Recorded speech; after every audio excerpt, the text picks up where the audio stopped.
अस्सलाम वालेकुम साथियों,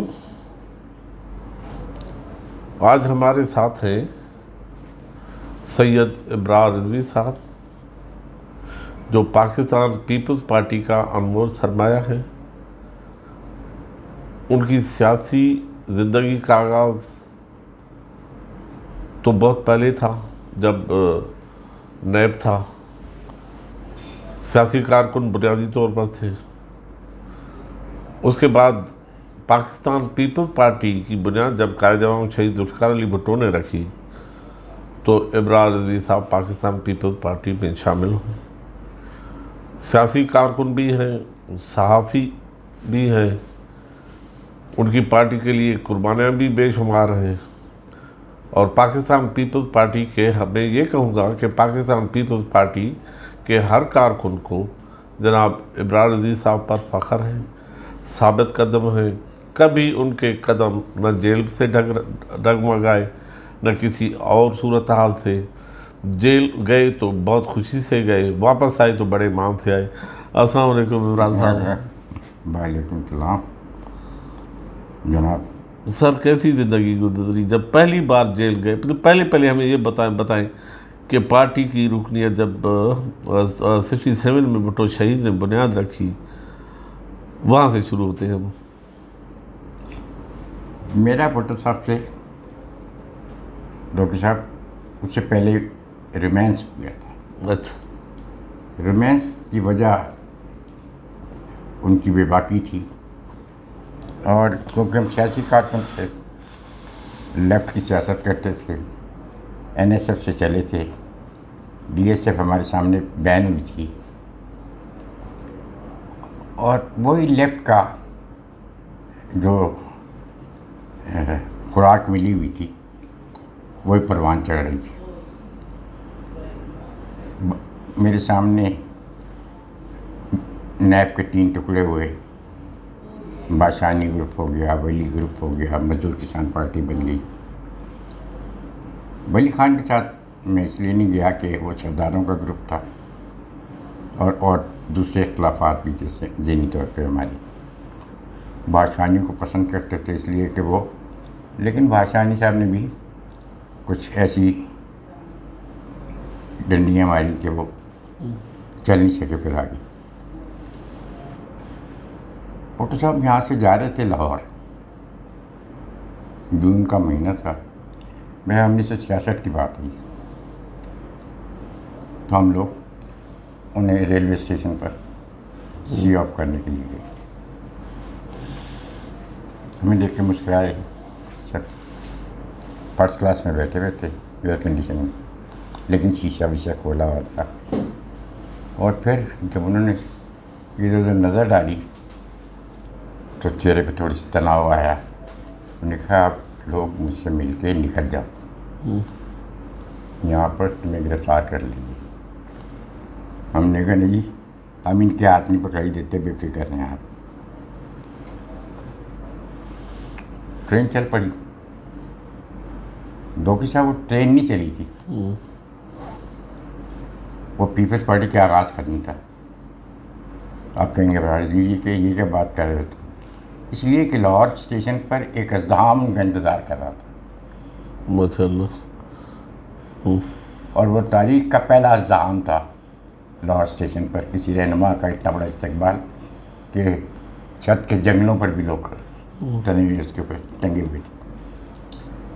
और फिर भुट्टो साहब को वहाँ से वो जुलूस की शक्ल में प्लेटी होटल लेकर गए थे। मतलब उस दिन पीपल्स पार्टी की बुनियाद बढ़ गई थी। जी जी। ये जून 66 की बात है। अब उसका जो फॉर्मल अंदाज है, जाहिर है फिर उसका फॉर्मल अंदाज तो डिफरेंट होता है, लेकिन लोगों ने गिनमिन शुरू कर दी थी कि पार्टी बन गई। पार्टी बन गई, और लोगों को जिस बाएतमाद वकील का इंतज़ार था, तर्जमान का इंतज़ार था, रहनुमा का इंतज़ार था, जी जी जी जी जी, वो उनके सामने आ चुका था। तो उससे पहले किसी पर एतमाद नहीं आ रहा था। हर कोई माशाल्लाह का टोली था, हर कोई बड़े से बड़े जर्नल का सलूटेड था। ज़ुल्फ़िकार अली भुट्टो ने हर चीज़ को ठोकर मार के और आवाम से दोस्ती का जब ऐलान किया, उन्होंने कहा पार्टी बन गई है, हमारा रहबर आ गया। लोगों ने खुद फैसला करने शुरू कर दिए कि तंजीम कैसे बनाएंगे। ये मैं बड़ी जिम्मेदारी से करूँ। अच्छा अच्छा किसी ने कोई इंतज़ार नहीं किया कि भुट्टो साहब नॉमिनेट करेंगे, ये करेंगे, वो करेंगे। लेफ्ट के लोगों ने खुद इकट्ठा होना शुरू कर दिया और वो इकट्ठा होकर मुख्तलिफ़ शहरों में, मुख्तलिफ़ कस्बों में उन्होंने अपने अपने धड़े बना लिए कि ये तंजीम होगी, यूँ होगा, यूँ होगा।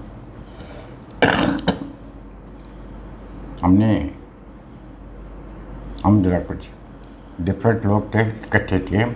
जनाब खुर्शीद हसन मीर की क़यादत थी हमारी। खुर्शीद हसन मीर बहुत पढ़े लिखे आदमी,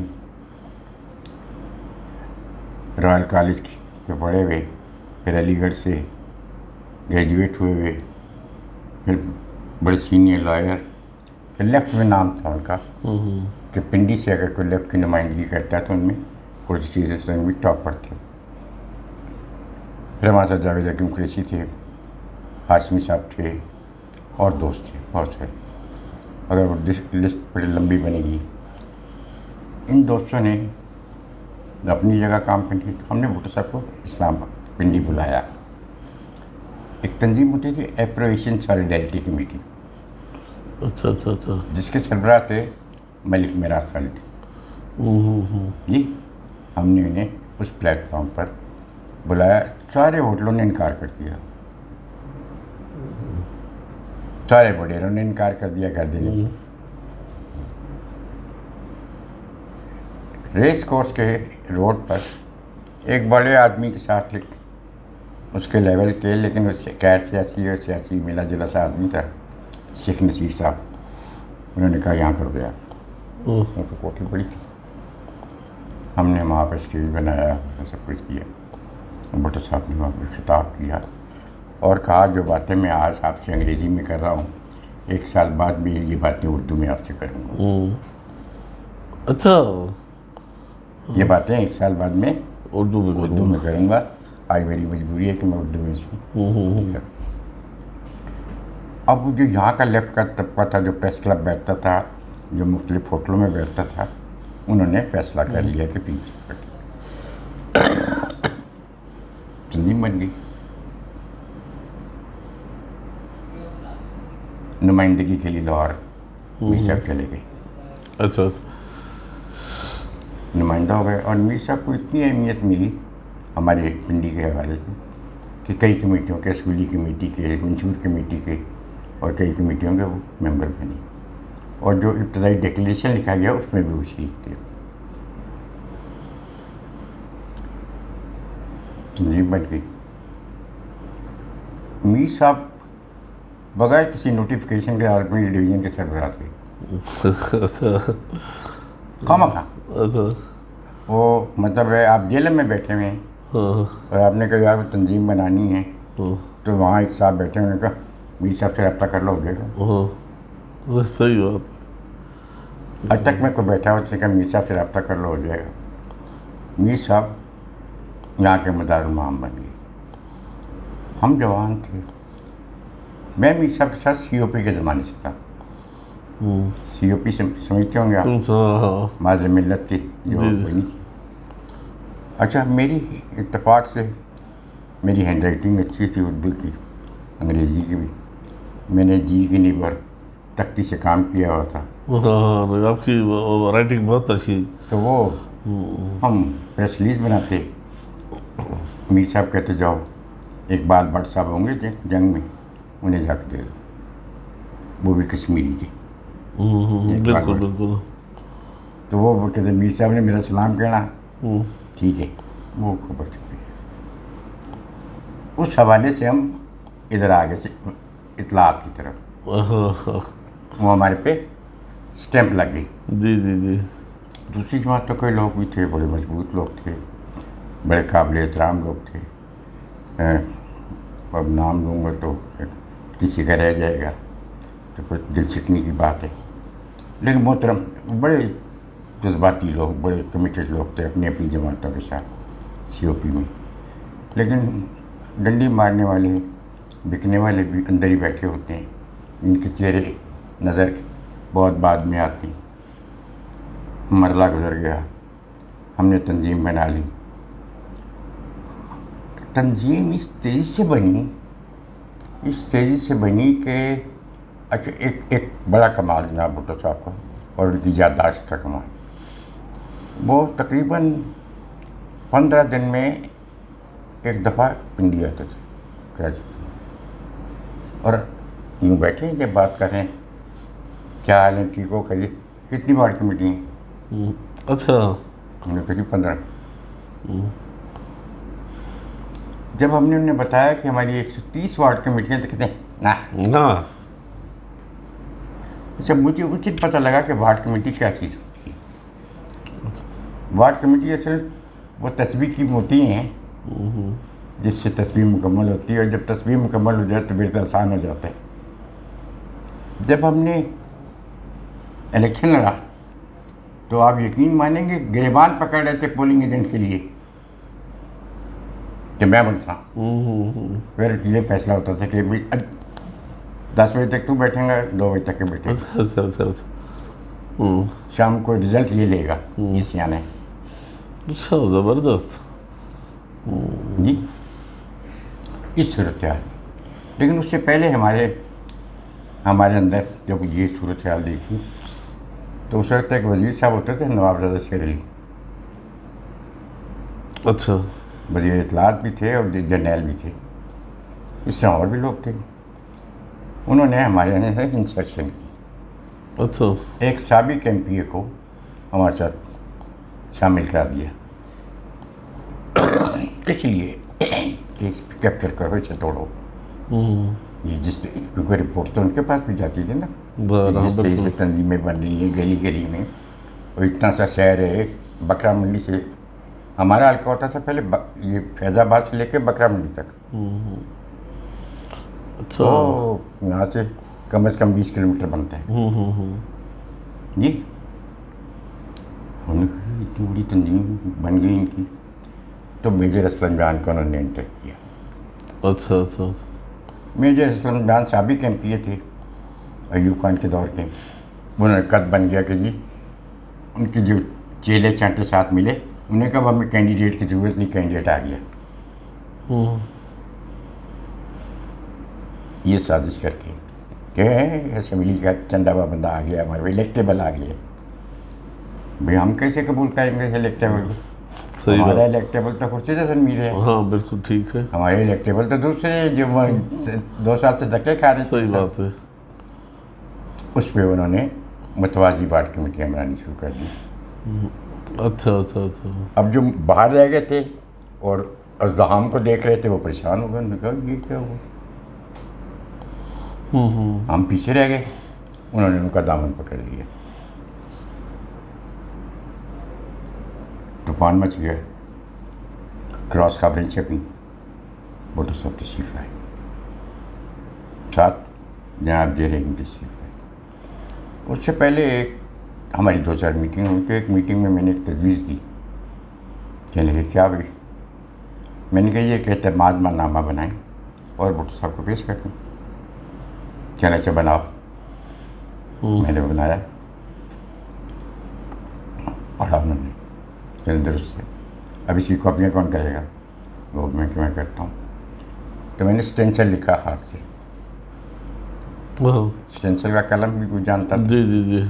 लिखा, उसकी कॉपियाँ निकलवाई, तंजीम के नाम दस्तखत, जेर साहब को फाइल पेश कर दी, बाकी अखबारात की क्लिपिंग पेश कर दी। अब किसी को कोई खबर नहीं है कि क्या फ़ैसला होना है, किसकी किस्मत का पता चाक होना है। ये ज़फ़र अली शाह साहब जो हमारे शहर में हैं, ये हमारे पहले जनरल सेक्रेटरी थे। अच्छा अच्छा अच्छा अच्छा। ये हमारे पहले जनरल सेक्रेटरी थे और उस वक्त ये तालिब इल्म थे लॉ के। अच्छा जी, जनाब मीर साहब ने, हमने मिले, भुट्टो साहब से बातें हुई, हमने अपने कागजात साथ दे दिए उन्हें। बहुत बड़े ज़हीन लोग, जेल बहुत ज़हीन शख्सियत थी उनका। कल फैसला सुनेंगे। तो 12-1 बजे एक सुबह पता लग गया कि भुट्टो साहब 1-1:30 बजे की फ्लाइट से वापस जा रहे हैं, 2 बजे की फ्लाइट से। फैसला कब सुनाएंगे? ज़्यादा एयरपोर्ट को चल पड़े सब। हाँ ठीक है। अब एयरपोर्ट की सूरत हाल ये है कि ये एयरपोर्ट की बिल्डिंग है, एक तरफ वो खड़े हुए हैं हमारे मुखालिफ, एक तरफ हम खड़े हुए हैं। अच्छा एक तरफ हम जिए भुट्टो जिए, उस वक्त जिए भुट्टो नहीं तो उसको जिए था, भुट्टो जिए हज़ारों साल जी, भुट्टो जी हज़ारों साल, हाँ जी जी। जी। उसका नारा लगता था भुट्टो जिए हज़ार, और लोगों ने तंजीमें बना ली, हम्म, 1000 साल पटिशन, भुट्टो जिए 1000 साल पटिशन। जे रहीम अंदर दाखिल हुए, जो लीडर ऐसे खड़े थे, रहीम साहब वहाँ थोड़े से फासले पे जाके मीर साहब को बुलाए इधर। मीर साहब गए, उन्हें 2 लिफाफे उन्हें दिए कि ये जब हमारा जहाज़ उड़ जाए तो इसे किसी ओपन मीटिंग में इसे पढ़ दीजिएगा। ये शहीद नहीं, ये रहीम साहब ने, हाँ हाँ शहीद वहीं खड़े थे, शहीद वहीं खड़े थे, समझ ले रहे थे। अच्छा, जब लेटर डॉक्टर साहब आपको दिए जाएंगे, इसका मतलब आप जीत गए। हाँ बिल्कुल सही बात है, हाँ बिल्कुल। हारने वाले को तो लेटर नहीं दिए जाते, हाँ, सही फाड़ के फेंक देगा। हाँ हैं, जैसे ही उन्हें लेटर मिले हमने बड़ा डाल दिया, हाँ और वो ठंडे हो गए, कहानी मुक गई। वो उधर चले गए, हम टाटा के मारते हुए दफ्तर आ गए। अब दफ्तर में एक हंगामा तूफान। मीर साहब ने कहा कि कल इंशाल्लाह सारी वार्ड कमेटियाँ होंगी, दफ्तरों का उस पर ऐलान करेंगे और सारा करेंगे। दूसरे दिन मीर साहब ने कहा कि 8 आदमियों को, इस दौरान में जो लड़ाई चली इसमें मुशफ़क़र भी आए, दूसरे भी आए, उन्होंने जायज़ा लिया हालात का। तो दूसरे दिन मीर साहब ने कहा ये 8 अफराद को पार्टी रुकनीत से खारिज कर दिया गया। अच्छा जैसुल रमजान, ज़फ़र अली शाह, नवाज़ खान और 3-4 आदमी थे जी, इनको पार्टी की इब्तदाई रुकनी से खारिज कर दिया। इलेक्शन हो गया, इलेक्शन अब वो ओपन 130 वार्ड कमेटियाँ बैठी हुई हैं। उन्होंने कहा जी नाम पेश करेंगी, उन्होंने कहा धोखी साहब, फलाना साहब, जिसका नाम पे ज़्यादा हाथ खड़े हो गए, ताली बजी, मुंतखब हो गया ओपन हाउस में। अब मैं सबसे कम उम्र में था। अच्छा कम उम्र से मुराद के साल 6 महीने 2 साल का फ़र्क होगा। जी जी जी। अगर वो 26 के तो मैं 24 साल का हूँगा। तो उन्होंने, मीर साहब ने कहा देखें यार, एक ओहदा है वो ऐसे बंदे को दिया जाए जो उसको जानता हो। जॉइंट सेक्रेटरी तो सब चला लेंगे, नायब सदर सब चला लेंगे, तो ये सेक्रेटरी इत्तलात का ओहदा है। तो मेरी नज़र में एक बंदा है, अगर आप इजाज़त दें तो उसके मुकाबले में नाम ना खड़ा करें तो बड़ी मेहरबानी है आपकी। मीर साहब ने को 3 दफ़ा दोहराया इस बात को। तो हमारे एक साथ थे बाबू मोहम्मद जी, गंज मंडी के आड़ती थे, गंज मंडी के फ्रूट के आड़ती थे और बुज़ुर्ग थे, और वहाँ के प्रेसिडेंट भी थे। अच्छा हमारी तंजीम पे भी प्रेसिडेंट थे, मंडी के भी प्रेसिडेंट थे। वो उठ के खड़े हो गए। उन्होंने कहा मीर साहब ये कैसी बात कर रहे हैं कि आपकी कोई बात टाले, उसकी फलानी स्कीम फलानी, उसकी फलानी। और मीर साहब ने कहा ठहरो बाबा, जज साहब बाबू जी बैठे हैं, ऐसे नहीं करते, ये शादी जमात है। उन्होंने कहा दसो ना दसो तुम है। उन्होंने कहा उसका नाम है अबरार जी। क्लैप हुई, डॉक्टर साहब में अबरार हुआ। मेरी आंखों में आंसू नहीं ठहरती थी। इतनी बड़ी जमात का जो हमें सेक्रेटरी क्लास बन गया, रावलपिंडी की लाइमलाइट में आ गई जी। और तो और अखबारात में जो हमारी वार्ड कमेटियों के लेके जाते थे खबरें लेके, उन्हें कहा रिजवी साहब को दस्तखत कराए बगैर ना आया कर। ज़बरदस्त। हाँ अब ये जो मकाम मिले तो आदमी यहाँ से फिर ये हमारा सफ़र तेज़ होता है। सज़ाएँ भी, मेराज की सज़ाएँ हमारे सामने मुकदमे लड़े। मीर साहब ने कहा तकरीरें हल्की किया करो, तो रोज़ दफ़ा सेफ्टी एक्ट लगवा लेते हो। हमारे बड़े बड़े अच्छे बला के मुकर्रर थे, जावेद अख्तर थे,